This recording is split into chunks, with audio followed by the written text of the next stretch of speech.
Although he stood at a mere 5 feet 5 inches and weighed just 135 pounds, size didn't stop Little Nicky from rising to the top of the Philadelphia mob. Born into the mean streets, his political maneuvering and efficiency in dispatching his enemies would take him to the highest heights of the city's most powerful organization. This is the real mob story of Little Nicky Scarfo.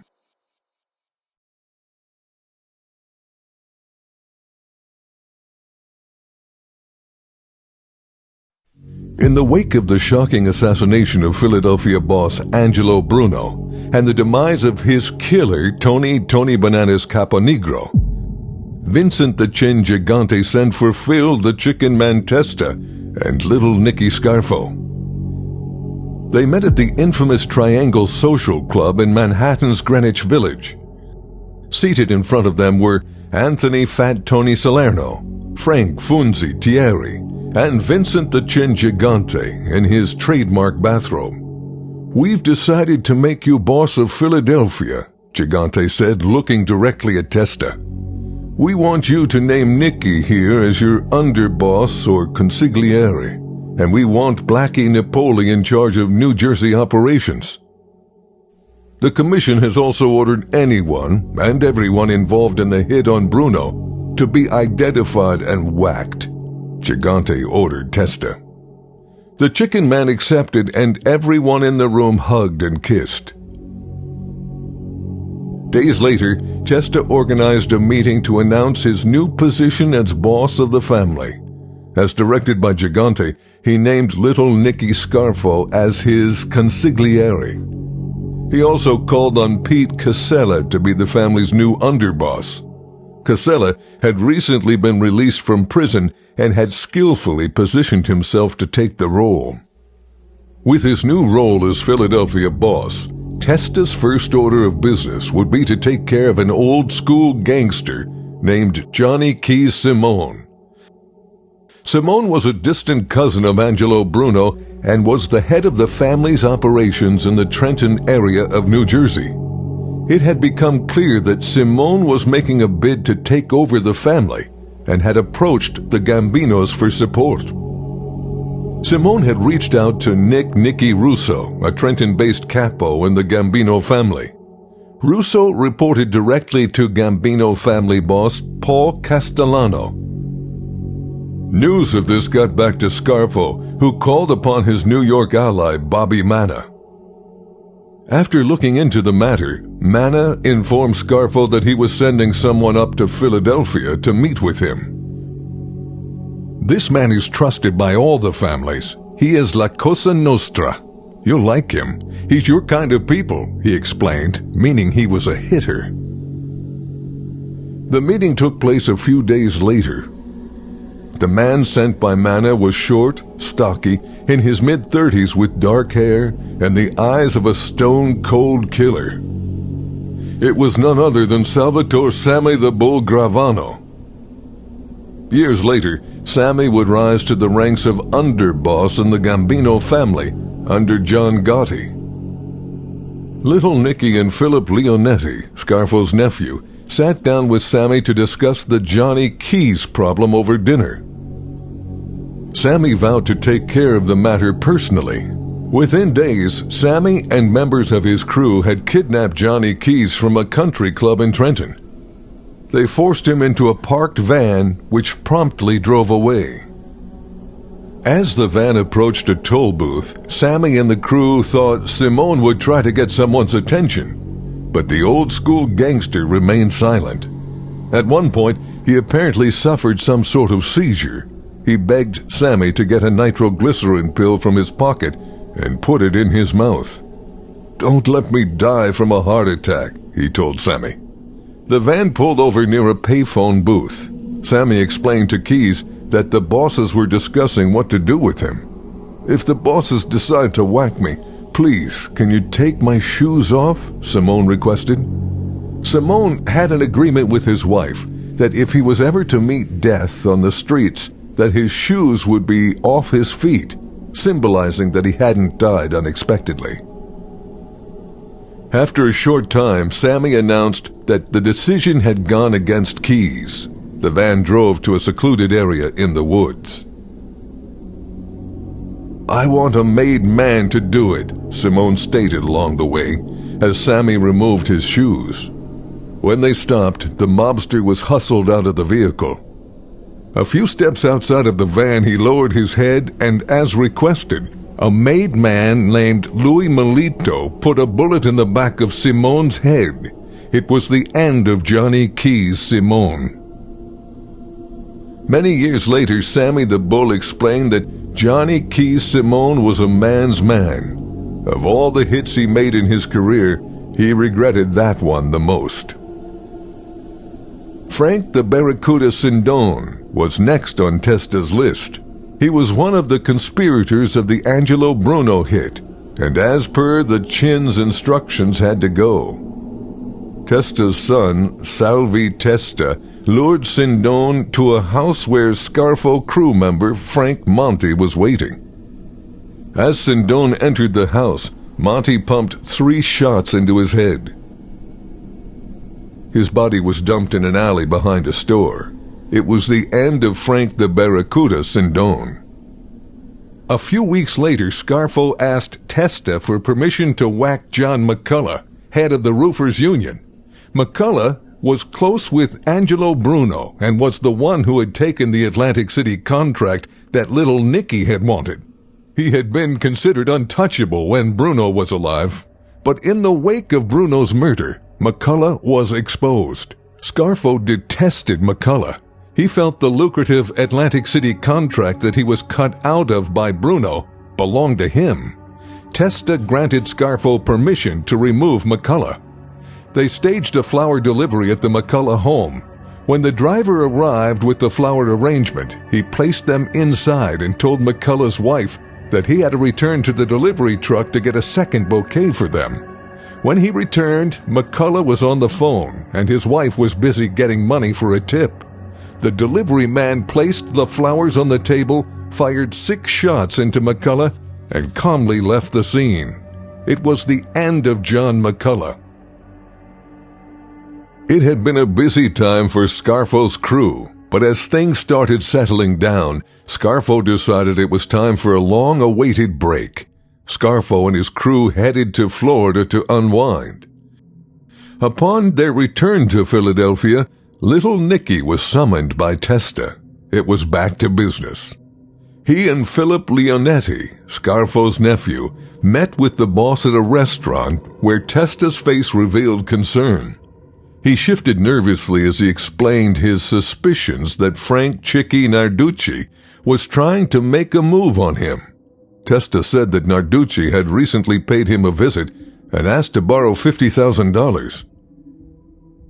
In the mob, if someone knew another person was going to get whacked, they would borrow money from them knowing they would never have to repay the debt. Testa's suspicions had been aroused by Narducci's requests. Narducci was a multimillionaire. Why would he want to borrow $50,000 from Testa unless he knew something? The chicken man asked Little Nicky to take care of the Narducci problem. Scarfo reassured him that he and his crew would handle it. Little did he and Leonetti know this would be the last time they would ever see the chicken man alive. When Testa arrived home that night, he stepped onto his porch as he prepared to enter his house. Just as he put the key in the door, there was a massive explosion. A device had been detonated by young hood Rocco Marinucci, who was parked across the street from Testa's house. It was the end of the chicken man, Phil Testa. A few hours later, his son Salvi called Phil Leonetti to break the news. "They killed my father. I swear, whatever happens, I'm going to kill everyone who was involved in this." A solemn Scarfo crew traveled to South Philadelphia to pay their respects to the Testa family. Chicky Narducci was there. He approached Scarfo. "Nick, isn't this awful? Those no-good Irish motherfuckers did this to our friend," he lamented.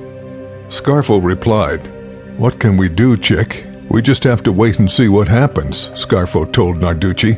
By that, he meant that the proper course of action would depend on how New York handled the issue. Guys like Chicky Narducci were unaware how the Philadelphia underworld was controlled. You see, New York called all the shots and had long controlled the Philadelphia family. Days later, at Testa's wake, Narducci approached Little Nicky again and told him that Pete Casella had requested to speak with him. The meeting would be held at the home of Johnny Capello, Casella's brother-in-law. Scarfo told Narducci he'd be there, and Leonetti added, "We want Johnny Capello at the 9M bar as insurance." Narducci was taken aback by Leonetti's demand. Narducci stammered, "Okay, we just want to talk, that's all." Scarfo had a smirk on his face, silently pleased that his nephew had spoken up. Narducci walked away. Scarfo said, "All my life, what have I told you? These ciggies, they're no fucking good." It was clear to Scarfo that Casella, Narducci, and Capello had orchestrated the hit on Testa, and now they wanted to take care of any loyalists that could cause trouble. And Little Nicky Scarfo was on the top of that list. After the wake, the Scarfo crew gathered at the 9M bar and awaited Johnny Capello's arrival. Everyone was armed, and the atmosphere was tense. When Johnny Capello arrived, he was patted down for weapons. "Is this really necessary, Nick?" Capello scoffed. "It's just a precaution, Johnny," Little Nicky explained. Scarfo and Chucky Merlino left to meet Casella and Narducci at the Capello residence. Leonetti and the rest of the crew remained with Capello at the bar. Capello kept talking about the Irish and that they were behind the attack. At this point, Leonetti told Capello, "You do realize that if anything happens to my uncle, you're not leaving this place alive?" Capello nodded and kept his mouth shut for the remainder of the night. When Scarfo and Merlino arrived at Capello's home, they noticed the rug had been rolled up. The pair knew what this meant. Casella and Chicky were planning to murder them both that night, but the shrewd and strategic Little Nicky Scarfo had an ace up his sleeve. Whilst his nephew Philip Leonetti had demanded Capello as insurance during the meeting, Scarfo had his own insurance lined up. Just before the designated meeting, Scarfo had sent New Jersey gangster Blackie Napoli to New York to inform the Chin about the sit-down with Casella and Narducci.